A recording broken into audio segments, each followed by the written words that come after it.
Hi, I'm John Hodoway with Nighthawk Custom Training Academy. Today I want to talk to you about my newest gun from Nighthawk. This is the Nighthawk Costa Recon 1911 in.45 ACP.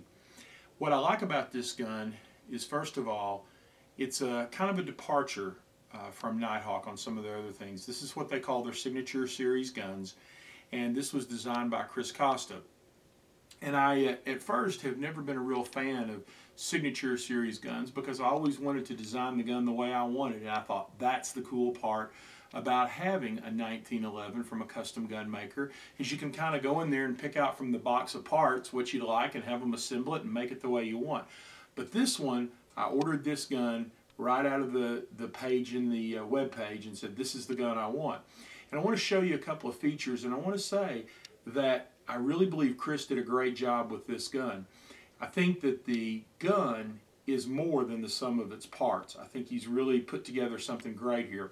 And I want to start off kind of from the bottom up because I think this is the easiest part. I want to point out a couple of things.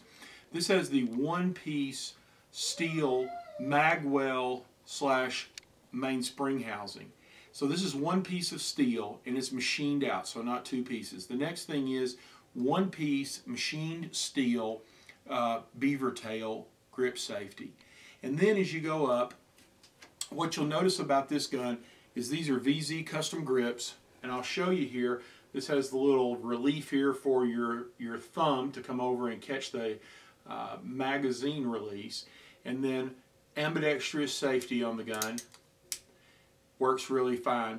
And then of course he's gone with, rather than having the relief cuts in the trigger, it's a solid trigger, which I think is just a personal preference piece. But the one thing too that I like is he's really picked out a great sight here. And if you can notice, this is a one-piece sight. I literally think that, you know, everyone wears wilderness tactical belts. Well, let me tell you something. I think you could rappel off this back sight the way it's affixed to this gun.